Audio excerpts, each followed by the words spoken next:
onde é que estamos nessa jornada, né? Então, eu mostrei para vocês antes de iniciar que falar sobre cadeia de custódia da prova significa trabalhar com a ideia de prova. Prova onde? No processo penal do Estado brasileiro.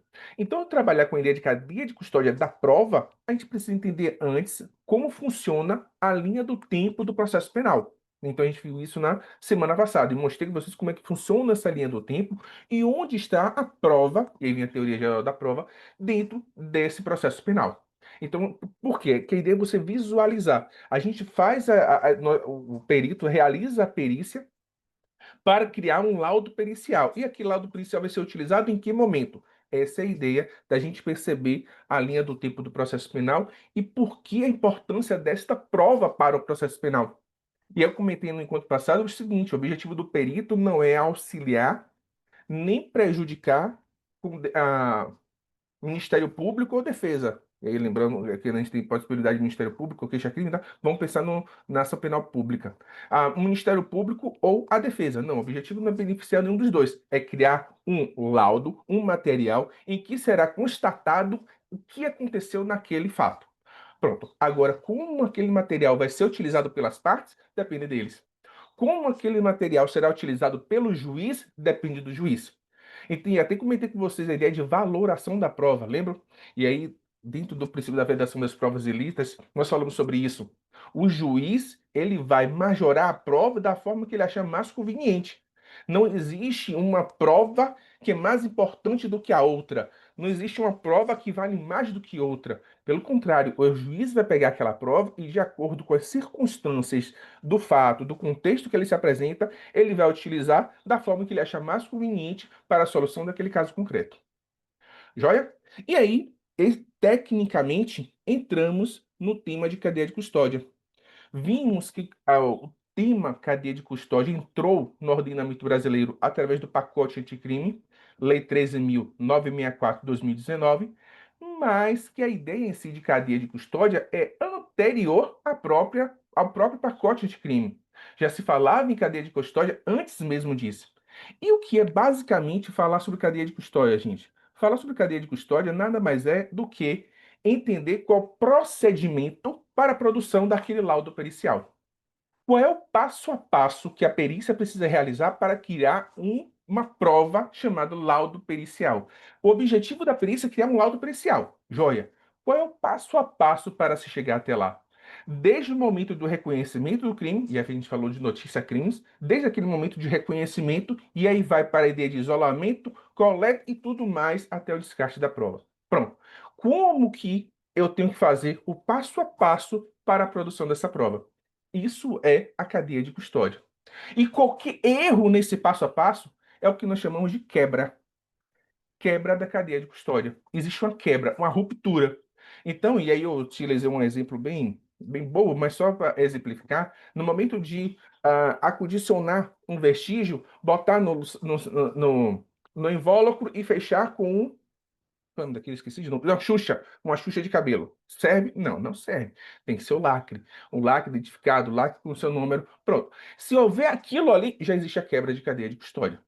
Então a ideia é você seguir um fluxo e perceber quem pegou naquele material, quem levou, quem pegou de tal local levou para outro, quem realizou a perícia, quem fez o exame, quem passou para a central de custódia e por aí vai. Esse é o fluxo da cadeia de custódia, esse é o objetivo. E veja, por que que isso é importante? Porque se houver quebra de cadeia de custódia, a defesa pode alegar isso no momento adequado e acabar aquela prova sendo inutilizada no processo. Porque nós vimos que uma prova em que ocorre a quebra de cadeia de custódia torna-se uma prova ilegal. E uma prova ilegal tem que ter desentranhada do processo, retirada do processo e não mais ser utilizada. Já, gente, tudo bem? E aí nós finalizamos nosso estudo ontem, até falando sobre alguns casos de quebra de cadeia de custódia. Eu vou falar sobre outros daqui a pouco, e até retomar, só para a gente exemplificar. Mas antes disso, vamos falar um pouquinho, para a gente finalizar esse ponto, sobre o exame do corpo de delito em si, tá? Vamos. Ô, Dejaí, só um Oi, instantinho. Na aula Poliana? passada, oi, eu mesma, Oi, Poliana. Poliana. Pode Na falar. aula passada, você discorreu sobre esses aspectos da cadeia de custódia, Você só pulou o tópico finalidade. Você não falou sobre finalidade. Ah, eu Como acho eu que. assisti, Deixa eu. fiz anotações, aí eu percebi que você Ah, aqui a não finalidade, comentou entendi. sobre. Tranquilo. Então, ótimo. Então, qual é a finalidade, né, Paulina? A ideia da finalidade é a gente rastrear, né, aquele vestígio. O que foi que eu comentei aqui agora?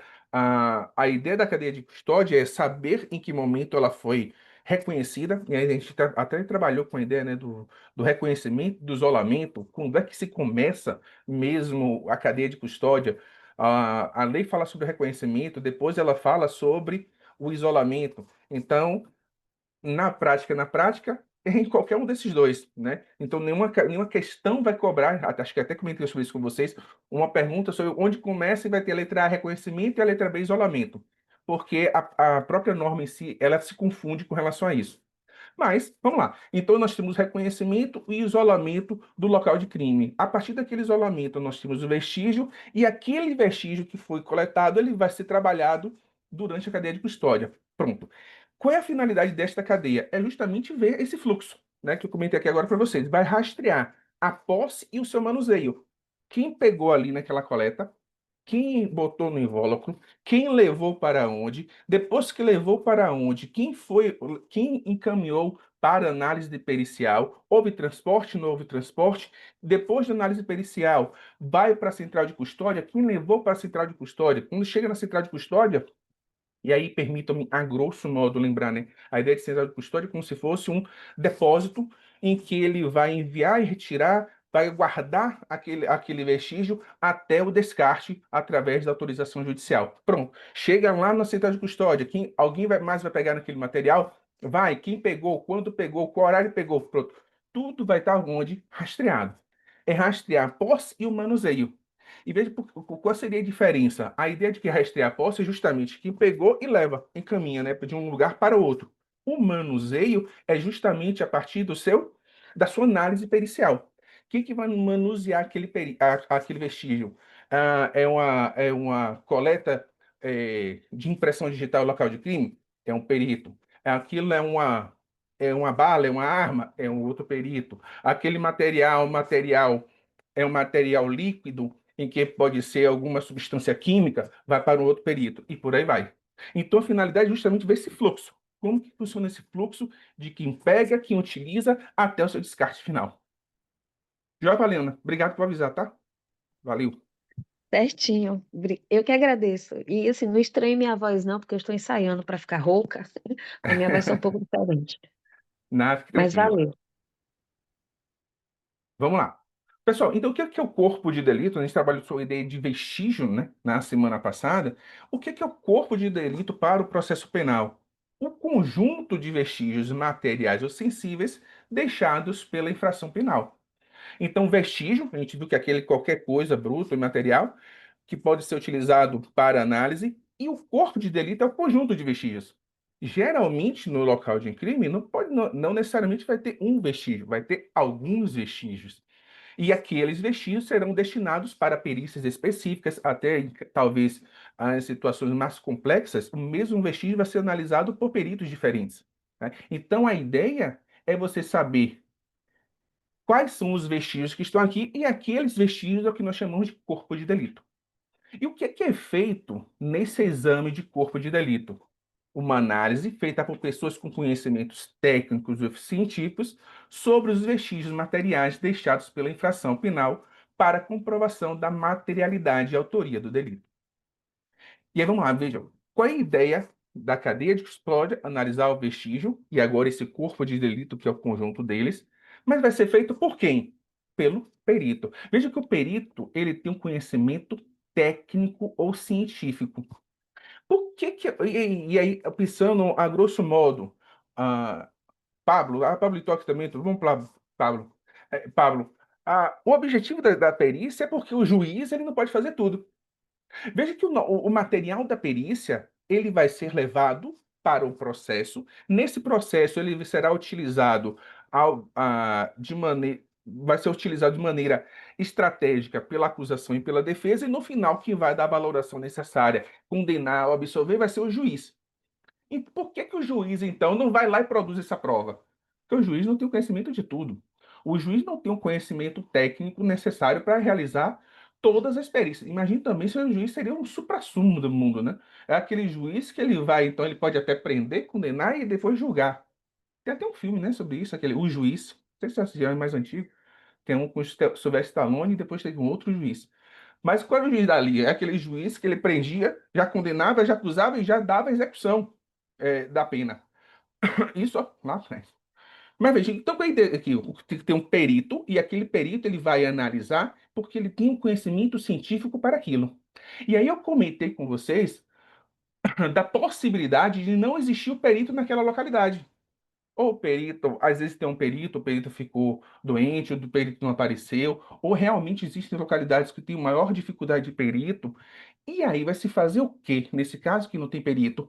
Porque o fato é que eu preciso de alguém com conhecimento técnico científico para analisar aquele vestígio. Quem vai fazer isso? E aí, já respondendo, Pablo, é o perito não oficial. Quem vai fazer isso é o perito não oficial, que daqui a pouco a gente fala sobre ele, tá? Então, nós temos a possibilidade do perito oficial e o perito não oficial. Daqui a pouco a gente conversa sobre o perito não oficial. Mas vamos lá. Então, nós temos que o mesmo corpo de delito pode ser submetido, então, a vários exames policiais. Tanto o exame de corpo de delito quanto os demais exames periciais têm natureza jurídica de meios de prova que vai ser utilizado pelas partes durante o processo. E aqui só para a gente retomar mesmo, tá? Perdão, gente. Então a ideia é que aquela prova, aquela perícia vai virar uma prova que vai ser utilizada no processo. E, salvo o exame de corpo de delito, o juiz ou autoridade policial negará a perícia requerida pelas partes quando não for necessário o esclarecimento da verdade. E eu disse para você o seguinte na aula passada. E aí Pauliana vive muito essa realidade também, né, Pauliana? Pablo eu não lembro. Acho que Pablo é do saque, né, Pablo? Aí a realidade não é cotidiana. Mas quem trabalha na CRPT, sim, que vão para o local de crime e acaba percebendo. A perícia começa naquele local de crime antes de iniciar o processo. Veja que o processo não iniciou ainda, que o crime acabou de ser realizado, né? Então vamos pensar no homicídio. Aquele crime acabou de ser realizado, não existe o processo ainda, mas já iniciou a análise pericial. A parte pericial já começou ali naquele momento. Bem, a análise pericial não, perdão, vamos ser técnicos agora, né? A cadeia de custódia já começou naquele momento, porque já houve isolamento, já houve a coleta e vai passar por todo o processo, inclusive da análise pericial. Mas eu disse para você o seguinte, que é possível chegar lá na frente durante o processo em que existam dúvidas, e aí pode o perito ser convocado para tirar dúvidas, e aí geralmente é feito um material de questões para ser respondida pelo perito. Ah, então, quantas questões aí? Não, depende. O Ministério Público levanta as deles, a defesa levanta as deles, é encaminhada para o perito. Ele responde, geralmente essa resposta é por escrito, não precisa a presença dele, havendo necessidade da presença e convocada a sua presença. Mas aí, então, pode ali, naquele momento, não apenas ser a necessidade de esclarecimento, mas de nova perícia. É possível solicitar uma perícia específica? É. E tanto é possível acontecer isso que aquele vestígio fica onde? Guardado.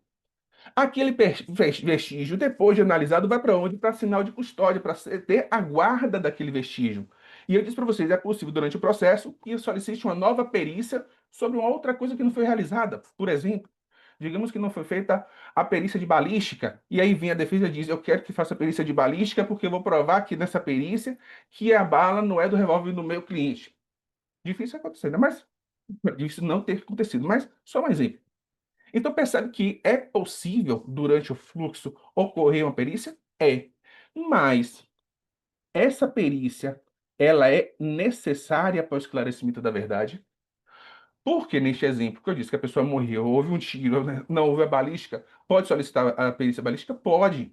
Mas poderia ser uma solicitação de perícia apenas para postergar ou prolatar o tempo do processo. Aí o juiz não vai permitir. Então, o juiz é que ele vai analisar se é necessário ou não a realização de uma perícia ou de uma nova perícia. Isso aí, gente. Tranquilo? E aí, veja que isso tudo cabe ao juiz. A perícia já fez a sua parte. O trabalho da perícia já foi realizado. Agora aqui, resta ao juiz analisar se pode solicitar uma nova perícia ou não. E aí nós temos a figura do laudo pericial. Toda a ideia de cadeia de custódia é para a criação de uma prova, tá? E essa prova ela é documentada no laudo pericial. E o que é o laudo pericial? É uma peça técnica elaborada pelos peritos usando da realização do exame pericial. Usando da realização do exame pericial. Veja que o laudo em si, ele tem quatro partes: o preâmbulo, a exposição, a fundamentação e a conclusão técnica. O que é o preâmbulo? É a qualificação do perito oficial ou dos não oficiais e do objeto da perícia. Lembra que eu disse para vocês que a perícia pode ser realizada pelo perito oficial ou por não oficial quando não tiver ninguém? Pronto. Só que aqui o preâmbulo já entregou uma coisa que eu ia falar para vocês posteriormente, mas já vou puxar aqui. Por que ele diz o perito oficial? E veja aqui aí, Pablo está no singular, ou dos não oficiais, e aí está no plural. Porque a lei, antigamente, antigamente, quando havia o laudo pericial, o Código de Processo Penal determinava que o laudo pericial tinha que ser feito por dois peritos oficiais. Tá? Antigamente era assim, dois peritos oficiais. Mas desde 2008, salvo engano, não precisa ser um perito oficial. Pode ser dois peritos oficiais, só apenas um. Então, diz o Código de Processo Penal, precisa ser apenas um perito oficial. Mas, na sua ausência, por dois peritos não oficiais.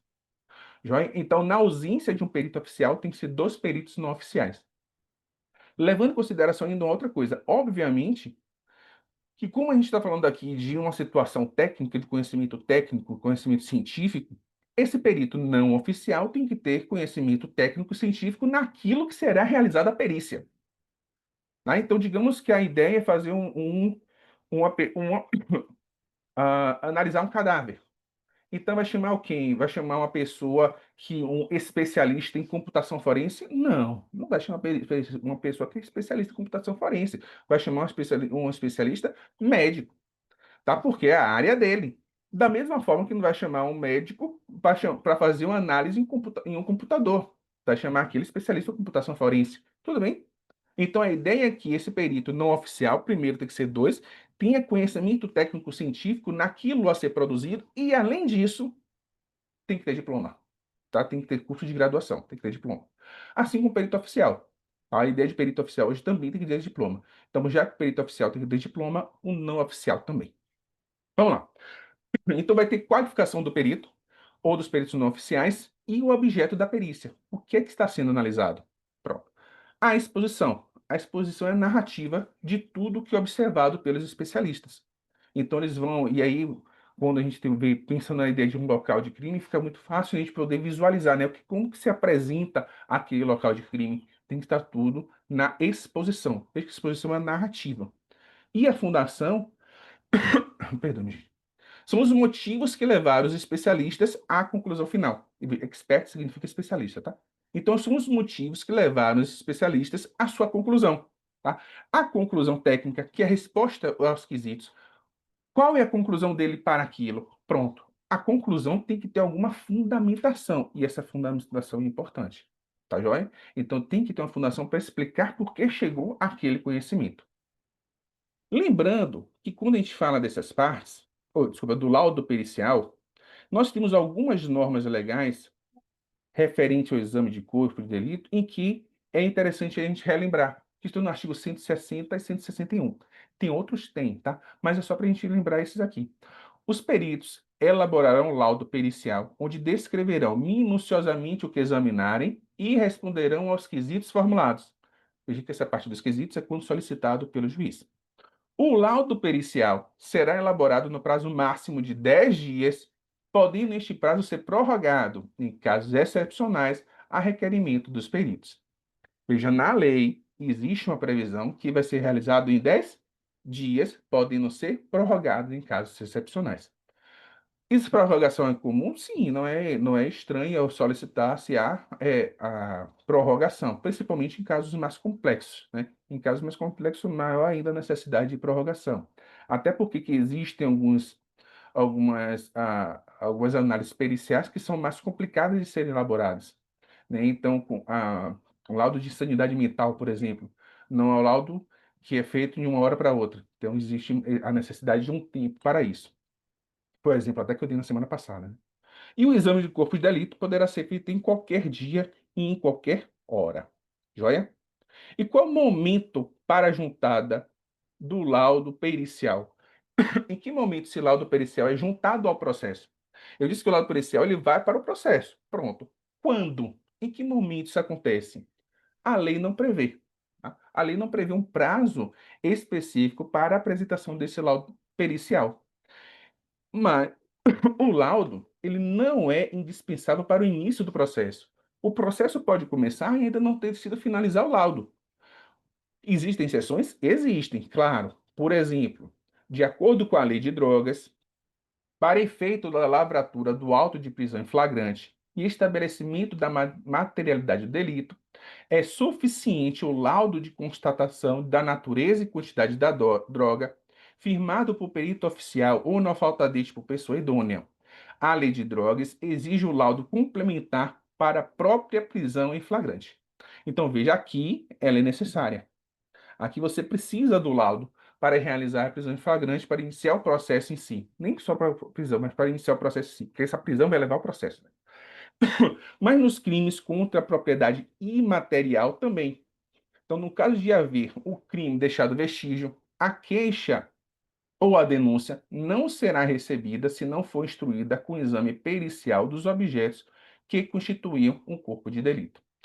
Joia, então, aqui, nesse caso de propriedade imaterial, veja, propriedade imaterial é aquilo que você não tem a matéria, tá? Você não tem a matéria. Sempre vai ser algo que permeia a pessoa física ou jurídica, mas não que não é a matéria, como casos de calúnia, difamação, injúria, apenas exemplos. Tudo bem? Então, veja, ele não é indispensável para o início do processo, como a vida falou para vocês, mas existem sim as suas exceções. E durante o curso do processo judicial é permitido. Professor, mas não faz parte. E quando o juiz precisar daquele laudo? Veja, não faz parte, mas ele em algum momento vai ser apresentado ao juízo. Mas se no momento lá, a Poliana, que é a juíza, já está chegando chegou na parte daquela discussão que eu comentei para vocês, em que as partes vão mostrar as provas e fazer a discussão, pronto. Naquele momento ali que o juiz precisar, o que que ele faz? Ele requer a perícia. Tá? Ele solicita ao Departamento de Polícia Técnica aquela perícia que já deveria ter sido realizada, ou, se não foi realizada, ele pede para que seja realizada. E aqui, só para ficar claro, quando eu digo pedir, não é pedir, é requisitar. Tá? Ele requisita a laudo pericial. Veja que um requisito não é nem um pedido, né? E nem um requerimento. Tá? Porque o pedido e requerimento, quando você requer alguma coisa, a pessoa pode dar ou pode não dar. Mas uma requisição, eu até brinco de um pedido obrigatório. A pessoa tem que cumprir, porque se não cumpre, é um crime de desobediência. Tá? Então, você deixar de cumprir a solicitação do juiz é um crime de desobediência. Então, vamos lá. Durante o curso do processo judicial, é ainda permitido às partes, quanto à perícia, requerer a oitiva dos peritos para esclarecerem a prova ou para responderem aos quesitos, desde que o mandado de intimação, os quesitos ou questões a serem esclarecidas sejam encaminhadas com antecedência mínima de 10 dias, podendo apresentar as respostas em laudo complementar. Foi o que eu havia comentado para vocês antes, lembra? Pronto. Então, pode o juiz solicitar que seja esclarecido alguns quesitos. Isso pode ser feito por escrito, ou né, pode convidar a pessoa para que falar. E geralmente é por escrito mesmo. Tá? É, eu não lembro nem a última vez que eu vi algum caso em que o perito foi chamado para poder fazer o pronunciamento, a não ser esses casos midiáticos, né? Mas ultimamente eu não vi nenhum, não. Tudo bem, gente? E veja, nós temos dois tipos, a gente falou sobre isso na semana passada. Bom dia, Job, tudo bom? Mas é aí só para poder a gente falar do laudo pericial em si. Existem dois tipos de sistema de apreciação dos laudos periciais, que é o sistema vinculatório e o sistema liberatório. O que é o sistema liberatório? É o sistema em que o magistrado fica vinculado ao laudo pericial, não podendo decidir de modo contrário a ele. Tá? Então veja que aqui aquela ideia da persuasão racional do juiz já não é tão utilizada. É aquele princípio da persuasão racional, em que o juiz é que vai valorar a prova da forma que ele achar mais conveniente. Não. Nesse sistema vinculatório, vai ter uma hierarquia de provas e ele vai decidir conforme o laudo pericial. É esse o que nós usamos aqui? Não. Eu olho aqui daqui a pouco, Poliana.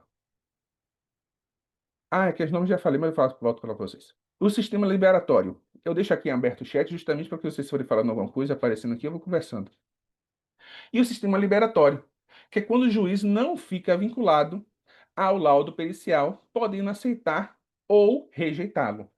E aí, dentro dessa ideia, que ele fica liberado, por isso que o nome é liberatório, para decidir como achar mais conveniente, nós temos a ideia no nosso Código de Processo Penal, do princípio da persuasão racional do juiz, isso está no artigo 155, e também por expressa disposição legal no artigo 182. Olha o que diz o artigo 182. O juiz não ficará adstrito ao laudo, podendo aceitá-lo ou rejeitá-lo no todo ou em parte. Ó, melhor do que isso fica difícil. Mas nós temos ainda o princípio em si. O juiz formará sua convicção pela livre apreciação da prova produzida em contraditório judicial, não podendo fundamentar sua decisão exclusivamente nos elementos informativos escolhidos na investigação, ressalvadas provas cautelares não repetíveis e antecipadas. Nós falamos sobre isso na semana passada também. Tá vendo, gente? Então a ideia é justamente essa. Olha, o laudo pericial não vai vincular o juiz, ele vai decidir conforme. Eu falei sim, Poliana, eu passei essa parte aqui do laudo, viu? Já, gente, tranquilo? E a obrigatoriedade, tá? Veja, nós temos dois tipos de infrações penais. As infrações penais transeuntes e as infrações penais não transeuntes. Transeuntes. As penas transeuntes e as não transeuntes. O que significa isso? Existe infração penal em que é necessário perícia e infração penal em que não é necessário perícia. Simples. A penal transeunte é aquela que você precisa da perícia. Existe a necessidade de realização de uma perícia para você constatar um determinado fato e poder ter uma sentença. Mas existem crimes em que não é necessário ter perícia. Tá? Não há visualização, não há necessidade de criação de uma perícia. Então, por exemplo, veja por exemplo, a pessoa furta a carteira de uma outra pessoa. Foi um furto. Tá? Então, existe a investigação para analisar ali o que foi aconteceu, ou então furto em que houve a prisão em flagrante da pessoa. Assim, assim que furtou, e veja, eu estou falando de furto, pode ser furto ou roubo, mas estou falando de furto. Furto é aquele que a pessoa subtrai coisa de outro sem o outro perceber, e o roubo é aquele em que existe uma violência ou grave ameaça para a subtração daquela coisa. Então a pessoa pega a carteira de outro, no momento que corre, a polícia vê, já para e é preso em flagrante. Não precisa de perícia, foi preso em flagrante ali, viram o que foi ele que pegou, a pessoa viu, pronto, já está ali feita, ali não precisa ocorrer nenhum tipo de laudo pericial para determinar se foi ele mesmo que pegou. Acabou de pegar, correu, já viu, tá? E as transeuntes são aquelas que precisa, né? Então, geralmente, crime de ação violenta, você precisa, em regra, crime de ação violenta, você precisa de exame pericial. Tudo bem, gente? Tranquilo? E aqui, como falei para vocês, nós temos os peritos oficiais e os peritos não oficiais. Botei. Peritos oficiais e os não oficiais. Os peritos oficiais são aqueles que exercem cargo público, tá? Nós exercemos um cargo público e naquele cargo público existe um objetivo específico para aquele perito. A Lei 12.030, deixa eu ver se eu até abro ela aqui para vocês. Lei 12.030 de 2009, isso aqui. Deixa eu ver. Acho que é artigo 5º. Isso mesmo aqui, ó. Eu não vou entrar nessa discussão com vocês, tá, gente? Mas só para vocês entenderem, ó, ela fala sobre o quê? Dispõe sobre as perícias oficiais, tá? E dá outras providências. E aqui, ela é curtinha só para a gente ver, o artigo 2º. Deixa eu aumentar um pouquinho para vocês. Primeiro, esta lei estabelece normas gerais para as perícias oficiais de natureza criminal. No exercício da atividade, de perícia oficial em natureza criminal é assegurado autonomia técnica, científica e funcional, exigido concurso público com formação acadêmica específica para provimento do cargo de perito oficial. Então, veja, o que eu disse para vocês referente ao cargo público. Um perito oficial, ele ocupa um cargo público, tá? A função pública é para aquela realização de perícia. E veja que é uma coisa específica, porque a formação acadêmica será específica para aquilo. A legi- Quando a gente vê lá concurso para perito criminal, por exemplo, não existe a necessidade de uma formação específica, mas apenas curso superior, né? A maioria voltado para a perícia criminal. Inclusive, eu conheço médico que é perito criminal, né? O médico que é perito criminal e fora da atividade do cargo público, ele exerce a medicina. E veja, essa ideia aqui é justamente para que você seja um perito oficial e que tenha sua autonomia técnica. Você não precisa, você não precisa, enquanto perito, justificar a sua fundamentação, porque você tem a sua autonomia. Então, sua decisão naquele laudo ali, o juiz, inclusive, não pode dizer faça de forma diferente. Não, perito, esse laudo pericial que você fez aqui, eu não concordo. Refaça ele. Não vai refazer. Olha, minha autonomia é essa, minha resposta é essa. Você pediu a perícia, digamos que ele tenha solicitado. Você solicitou a perícia, já está aqui, e esta é a minha decisão. Se você quiser fazer uma nova, solicite novamente para um outro juiz. Joia? Ou para um outro juiz, para um outro perito, novamente. Em razão do exercício da atividade de perícia oficial de natureza criminal, os peritos de natureza criminal estão sujeitos a regime especial de trabalho, observada a legislação específica de cada ente que se encontram vinculados. Observado o disposto, e essa parte aqui que eu acho importante para você, gente. Observado o disposto na legislação específica de cada ente, observado o disposto na legislação específica de cada ente, então, existe legislação específica em cada estado. Aqui o perito se encontra vinculado são peritos de natureza criminal, os peritos criminais, os peritos médico-legistas e os peritos odontologistas com formação superior específica detalhada em regulamento. Joia? Então, veja, para a Lei 12.030, ele considera perito de natureza criminal os peritos criminais, peritos médico-legistas e peritos odontos. Já então, o perito papiloscopista não entraria aqui? Depende. Depende justamente da interpretação. Veja que quando ele fala de peritos de natureza criminal, quando você vai em local de crime e faz levantamento, ia dar só esse tipo de exemplo, tá? Levantamento de impressão digital, já não é uma análise técnica, já não é um trabalho técnico. No momento que você faz aquela coleta e faz a análise em loco, já não é também uma análise técnica e científica, é a mesma coisa. E é por isso que ele diz que a legislação específica pode ter essa previsão. A legislação específica pode ter esta previsão. Inclusive, tem legislações no estado, acho que recentemente, não lembro se foi o Pará ou se foi o Paraná. Foi qual, Jesus? Um dos dois, não lembro de cabeça. Foi o Pará ou foi o Paraná, em que colocar o perito papiloscopista como perito oficial também. Joia? E aí vai da criação de cada estado, tá?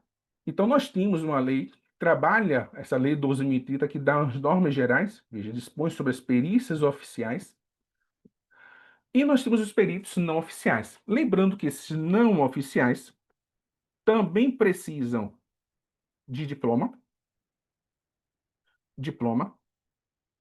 e serão dois peritos não oficiais.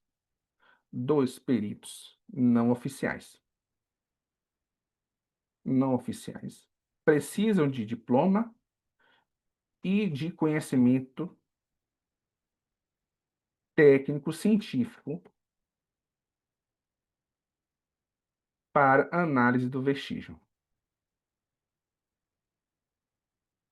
E aqui qual é a diferença? Outra diferença. Eu disse para você o seguinte: o perito oficial é aquele que ocupa um cargo público. E o perito não oficial, ele é nomeado pelo juiz. É nomeado pelo juiz. O juiz pode nomear um perito não oficial para poder realizar um exame pericial. Tá? Então, inclusive, alguns chamam esse perito nomeado pelo juiz como perito judicial. Veja, perito judicial existem diversas maneiras. tá? Então o juiz ele pode chamar um perito judicial para analisar a planta de um prédio em um caso civil, né? Quando a gente tá falando de crime, é natureza criminal. Mas lá no civil, ele pode chamar um arquiteto, ele pode chamar um contador para analisar contas na área civil. Todos esses peritos são peritos judiciais. Aqui, nós estamos falando de um perito judicial, que é um perito não oficial. Além de ser judicial, porque ele é judicial, porque foi determinado pelo juiz, ele é um perito não oficial de natureza criminal. Deu para ver a diferença, né, gente? E o perito não oficial, ele não é um assistente técnico. Um perito oficial, ele não é um assistente técnico. O que é um assistente técnico? É aquele que vai auxiliar uma pessoa, me permite botar aqui, que irá, uma pessoa ou pessoas, tá? Auxiliar a acusação ou a defesa, tá? É uma pessoa que irá auxiliar a acusação ou a defesa. Geralmente o quê? Os advogados, tá? É um advogado que irá auxiliar a acusação ou a defesa. Aí talvez, Mário, ô Mário, estou vendo que você está aqui, seja bem-vindo. Mário pergunte assim, mas já eu não entendi. Quem faz a acusação, você não disse que é o Ministério Público, né, nas ações penais públicas? Sim. Quem faz incondicionados? Quem faz quem faz a acusação é o Ministério Público. Mas não significa que não possa ter auxílio. Quem é esse auxílio? O assistente técnico. Então, por exemplo, digamos que houve um homicídio, tá? Houve um homicídio, e nós temos lá, eu inclusive presenciei mais próximo esse caso em que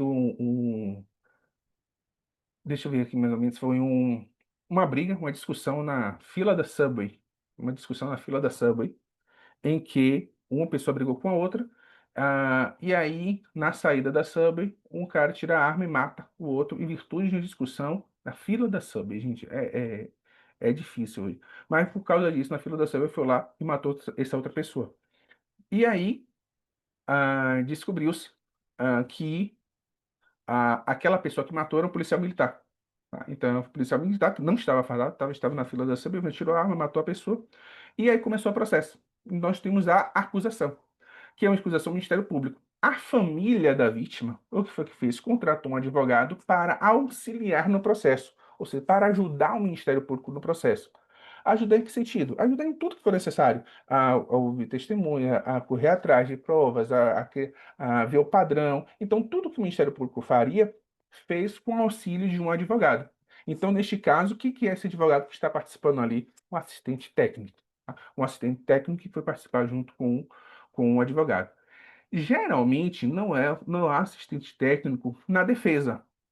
Veja, porque você já tem um advogado. Se você tem um advogado, pô, eu quero ter dois advogados. Então você contrata dois advogados. Não, eu quero ter 20 advogados. Então você tem 20 advogados, né? Mas a lei não diz que é proibido. Mas tem a figura do assistente técnico da defesa. Não é comum, é comum no Ministério Público. Eu disse para vocês que é outro advogado.